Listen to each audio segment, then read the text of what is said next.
So in this session, we'll be working on the next concept, okay, wherein we'll just understand the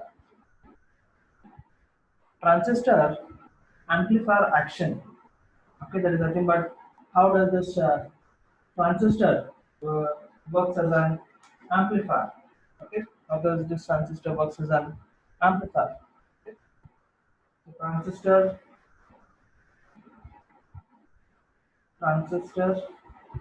amplifier action. Amplifier action. Okay, so now I'll still use my common base configuration. I'll be using my common base configuration. Okay, so wherein let me say that this is my structure of my transistor. So this is my collector, the base, and the emitter. Okay, so this is the emitter, the base, and the collector. Okay, so now let me say that let me say that I'll try to explain this concept with the help of some numerical so that you will understand this uh, concept very easily. Okay, so now let me say that this is the IE current that is coming out of your transistor. So this is your NPN transistor. Okay, so this is your direction of your IC, and this is the direction of your IB. Okay, let me say this is the positive, this is negative. Okay, so this is your input port and this is your output port. Now let me say that the input voltage is something 200 millivolts. Input voltage is 200 millivolts. Now I want to compute what is this output voltage when, let me say that a resistance of load resistance RL whose value is 5 kilo ohm is being interconnected to the circuit. Okay, interconnected to the circuit. Now I want to compute what is the output voltage. I want to compute what's the output voltage so that I can make a sure understanding that whether my circuit transistor operating as an amplifier is able to amplify this output voltage or not, because I know what is my input voltage. My input voltage is just 200 millivolts. So now, so first what I will do is, in this process, I need to first compute what is my internal resistance. Let me say that this is my Ri, internal resistance, which is being seen on this input side, and output resistance is seen on the output port of this network. So I can see my output resistance over here. So now, in order to compute this input resistance Ri, so from our previous VI input characteristics or VI characteristics, okay, so we know that, so this is a graph of my input characteristics. Okay, so it's a graph of my input characteristics where it's a graph of input voltage versus the input current. The input current being your emitter current, IE. So we know how is the response. So the response is somewhat like this. The response is somewhat like this. So this being your VB, the variant voltage. Now, if I compute what is the slope of this curve, if I compute what is the slope of this curve, then I know that 1 over resistance is the slope. I hope you're able to understand it. So this is the delta I, change in the value of I, for proportional change in the value of x, nothing but delta V. So y by x, I by v is nothing but your slope. Now, since if at all if I want to compute what's the value of resistance, this implies resistance will be equal to 1 over slope. Resistance will be equal to 1 over slope. So now this resistance, what I'm going to compute it with the help of the slope, is my input resistance. Now you can see here this slope is almost equal to 90 degree. The slope is almost equals to 90 degree. So it simply says that slope is very high. Since slope is very high, it means your input resistance has to be less. So let me assume, let me say that let Ri be equal to 20 ohms. So this is what I'm going to assume. Okay. So my assumption is with some equations which I'm going to refer over here. Okay, it is not arbitrary assumption. So I'm not assuming something 100 kilo mega ohms as such. I'm choosing the value of input resistance as 20 ohms because I know that my slope is very high. Since slope is very high, then my input resistance has to be as low as possible. Okay, then similarly, I need to compute what is output resistance here. What's output resistance here? The resistance offered in the output port. Now, in order to compute the resistance offered by the output port, I know the output characteristics of this configuration. So it's a plot of output current versus output voltage. So output voltage being VCE, and you'll be getting you will be getting your output current as IC. So you know how is the response. The response is somewhat like this. Now here, what you can see over here is, now this is almost zero. This is almost zero, standard. Okay, so it means I know that slope is equals to 1 over resistance. So this resistance, what I'm going to fetch it from this graph is my output resistance. Okay. Now, if you see the slope here, this slope is almost equals to zero. The slope is almost equals to zero. Since slope is less, what should be the value of output resistance? It has to be as high as possible. And let the value of R naught be equal to 1 mega ohm. Again, this is my assumption with the help of this equation. Okay, so it means now I know what is my input voltage, that is 200 millivolts. Okay, it's been given over here, and with the help of some equation I'm able to assume the value of input resistance as 20 ohm. Again, with the help of output characteristics, I'm able to assume the value of output resistance as 1 mega ohm.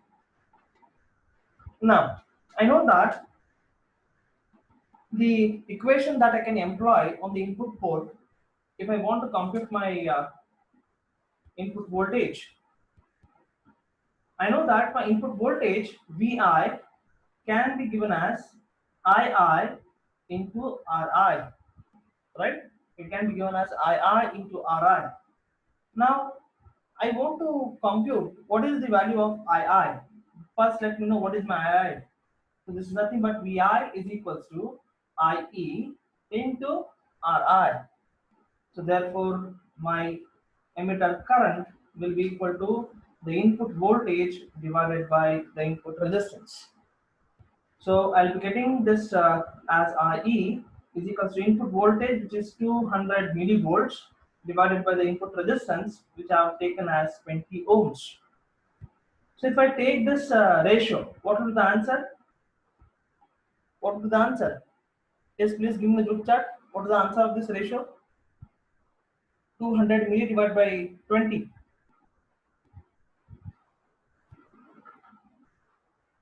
Yes, it has to be 10 milliampere. So you did not use any kind of a calculators for this.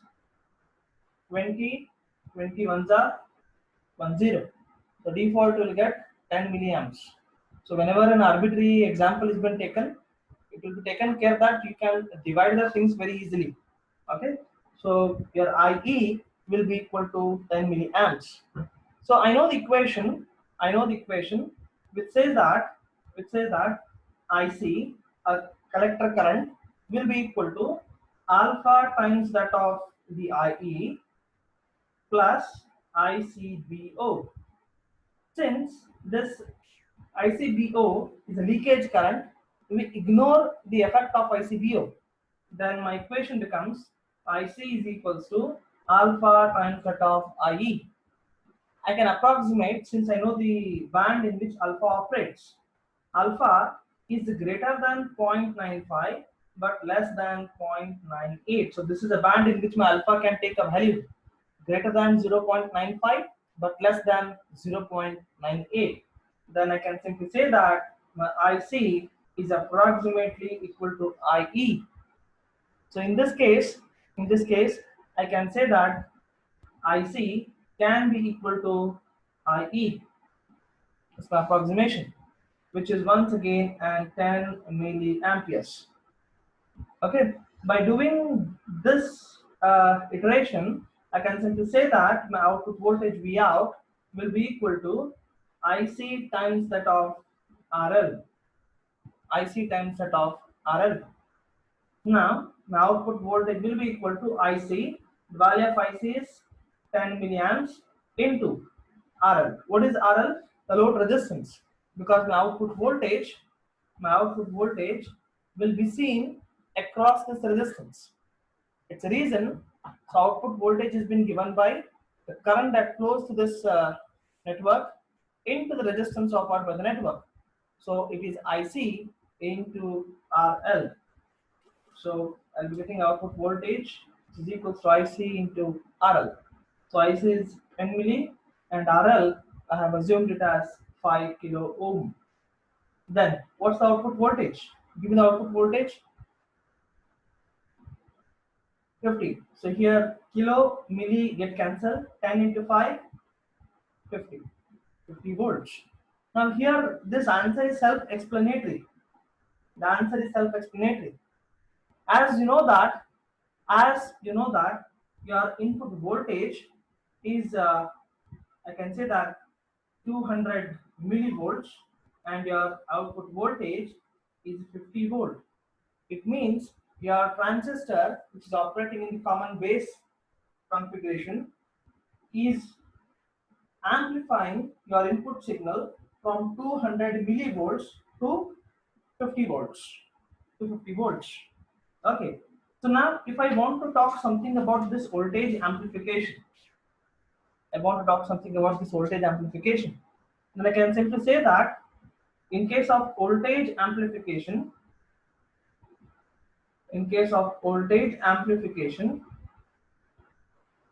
okay, it's defined as the ratio of output voltage to input voltage. So my output voltage in this case is found to be as 50 volts divided by the input voltage that I have supplied to my network or applied to my network is 200 milli. Then what's the gain? So this is nothing but a voltage gain, AV. I want what's the voltage gain? A ratio of this 50 by 200 milli. Yes. What's the answer for this? My dear, it has to be the gain.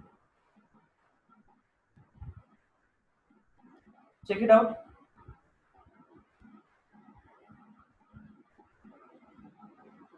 You're getting it as 250. Alright.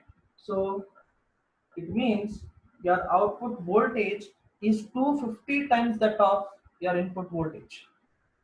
Your output voltage is 250 times that of your input voltage. Understanding? Is it clear? Now, one thing that you people need to understand over here is that when I talk about the voltage amplification, AV, we say that V out by V in. If you have observed the value, your output voltage is higher than input voltage. That's why the amplification happens here. So your V out is greater than Vi. It means your ratio will be always greater than 1. But if you go back to your factor alpha, okay, something called as a current gain, a current gain. Normally, we don't pronounce this as current amplification factor. No, we just say that it is a current gain. It's a gain because it's a ratio of output current to input current. Understanding? It's a ratio of output current to input current. How do we define our IC? IC is alpha times that of IE divided by IE. Now, what's the value of alpha? Value of alpha, value of alpha, okay, value of alpha is 0.95 to 0.98.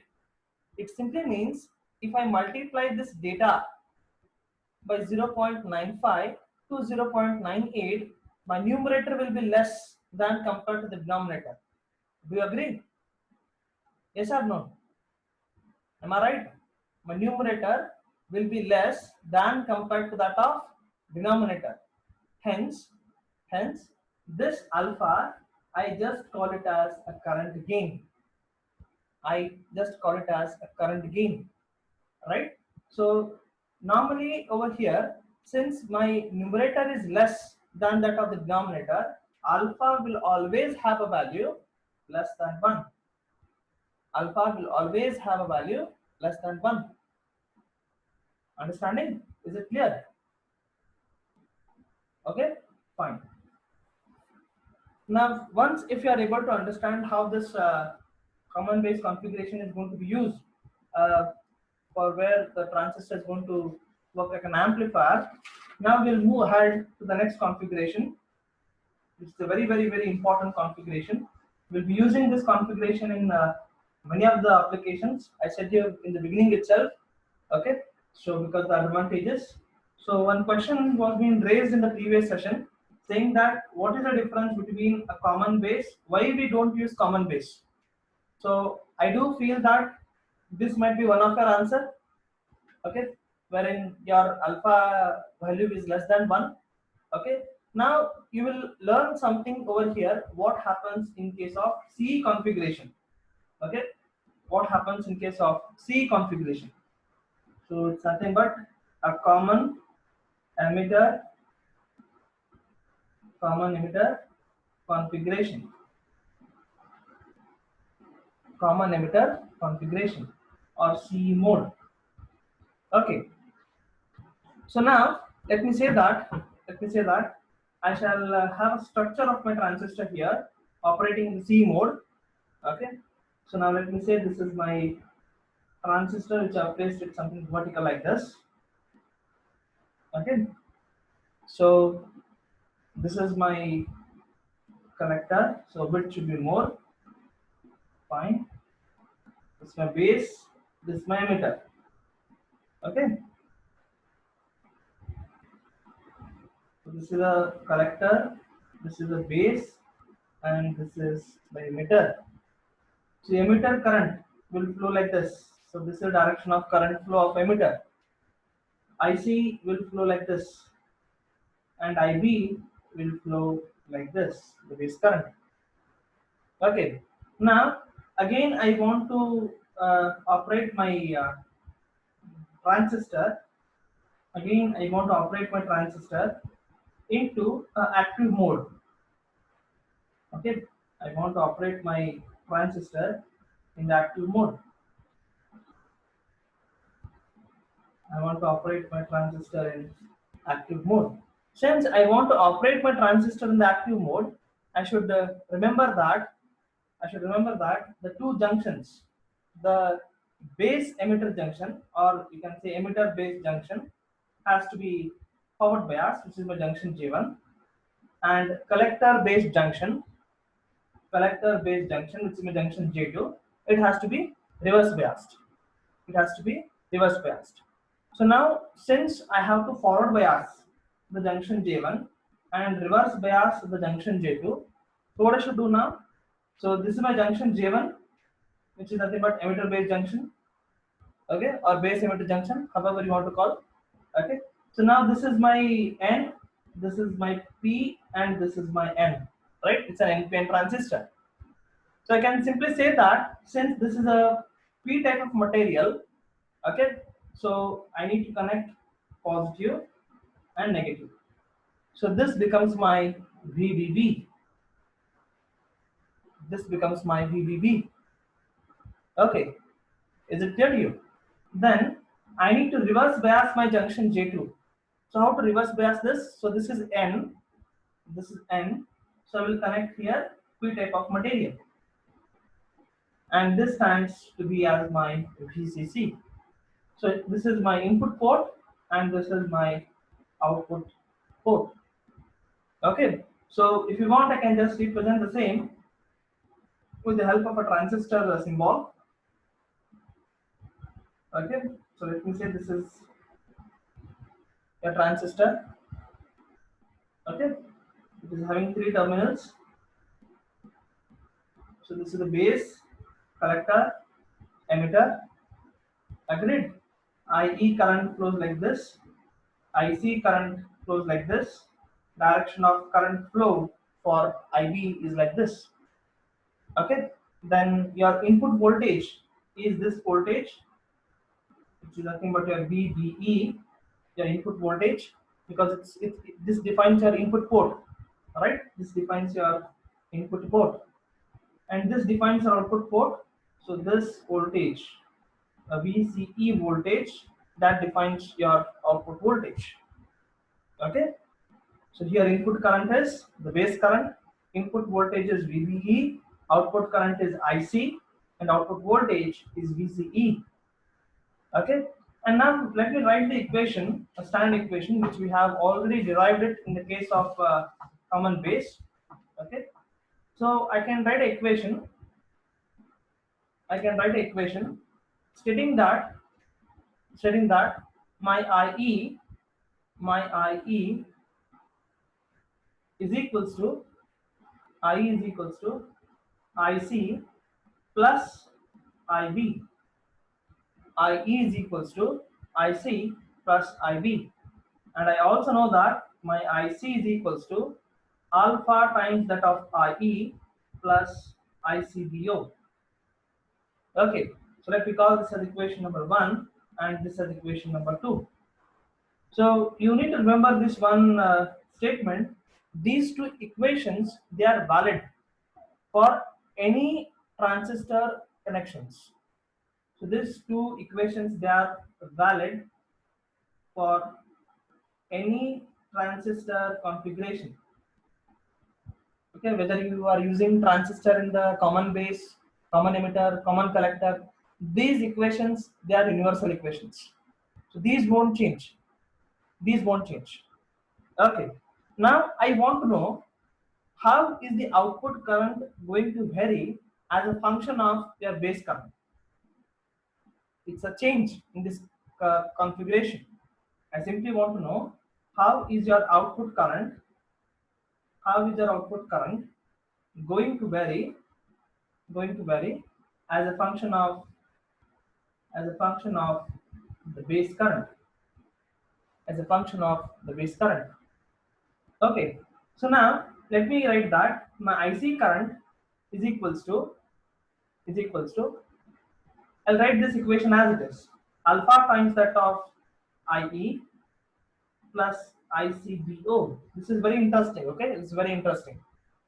Now I'll just substitute in this. This is my equation number 2. So I'm just using equation 2. I'm able to write this equation. It's my same equation 2 only. Okay.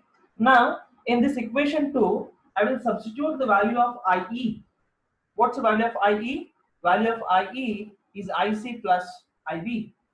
Then my equation IC will be equal to alpha times that of your IC plus IB, plus I can write ICBO.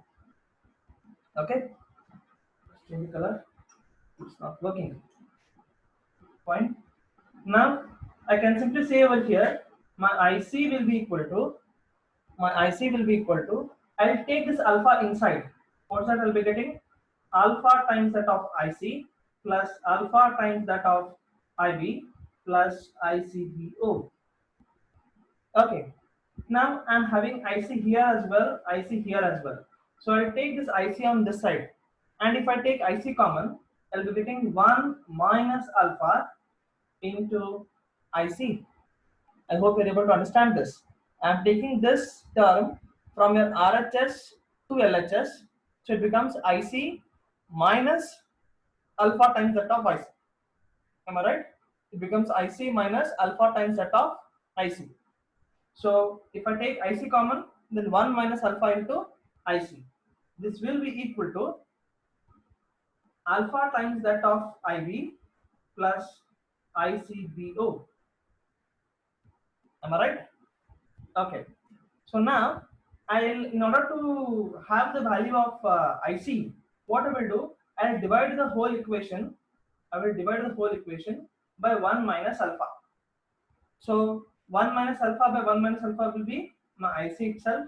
So my IC will be equals to, so I'm dividing this entire equation. So let me call this equation 3. So I'm dividing this equation 3 by 1 minus alpha so that I can get the value of IC.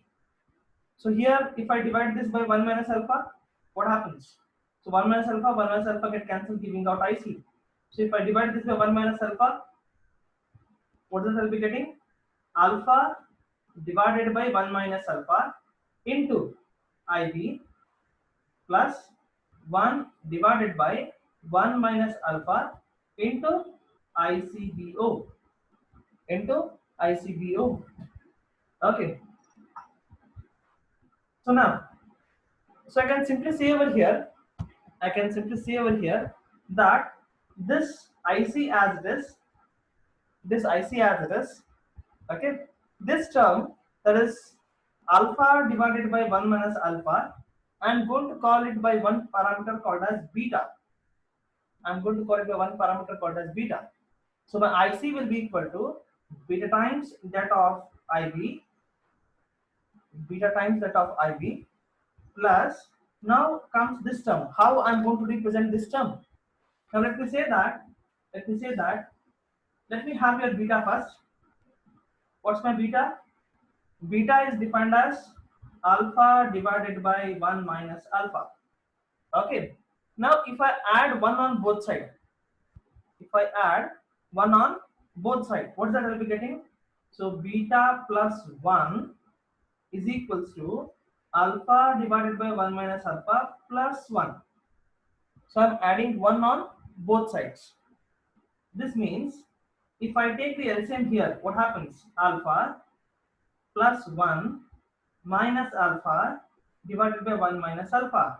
So plus alpha minus alpha get cancelled, giving out 1 divided by 1 minus alpha, which is nothing but beta plus 1. So if you see here, why I am doing that exercise is, you are having a term 1 divided by 1 minus alpha. Then what I'm going to write now? We'll be writing this as beta plus 1 times that of ICBO. Beta plus 1 times that of ICBO. I hope you're able to understand this. So now I can simply say this as IC is equals to, my IC will be equal to, okay. So I'll just have this equation for your reference. IC will be equal to beta times that of IB plus beta plus 1 times that of ICBO. Okay, beta times of that of IB plus beta plus 1 times that of ICBO. Okay, so now I'll just see how is this particular beta going to create some variations whenever alpha varies. Okay, so now let me say that, let me call this as equation number 4, standard equation. I'll just drop down to this equation in few more minutes. Okay, first I'll discuss a case 1. How is this beta going to create an impact in this equation? So we know this beta is dependent on alpha. Yes or no? So because we know that beta is being given by alpha divided by 1 minus alpha. Am I right?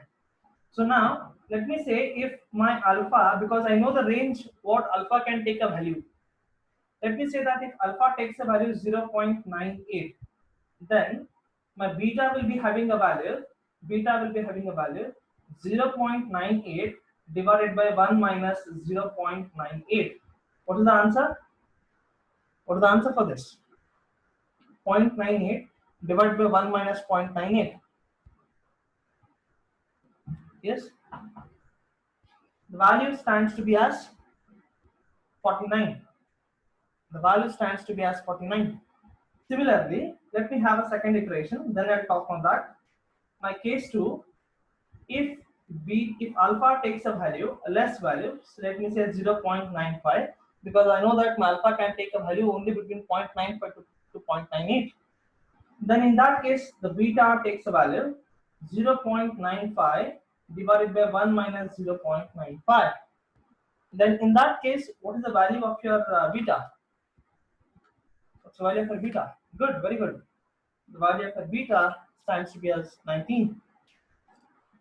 Then we can simply say here that beta, it is a sensitive, it is a very sensitive element or a sensitive factor which is dependent on alpha.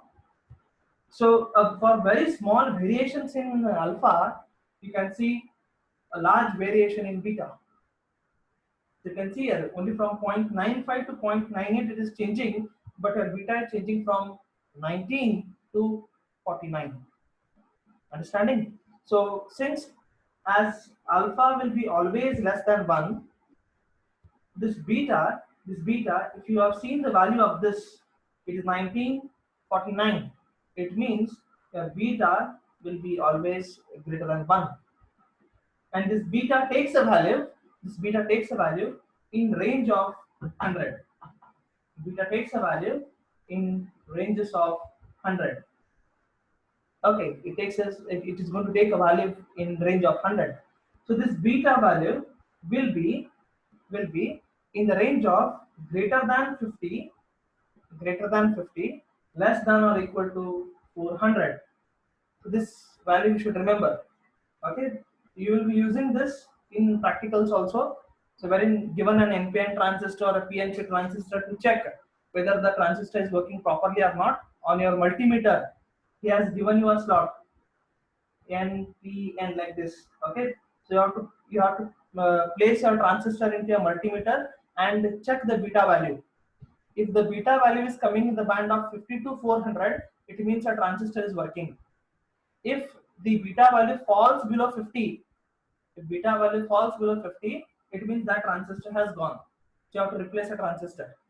So it's how you people are going to check out the beta value in your particles and identify whether the transistor is properly working or not. Okay, fine. So as you are able to understand that, so beta, it is a very sensitive factor and it is highly dependent on alpha. For a small variations in alpha, beta shows a very large variations. Okay, so now I'll take this equation ahead. Okay, so now let me say that my equation wherein I've written IC is equals to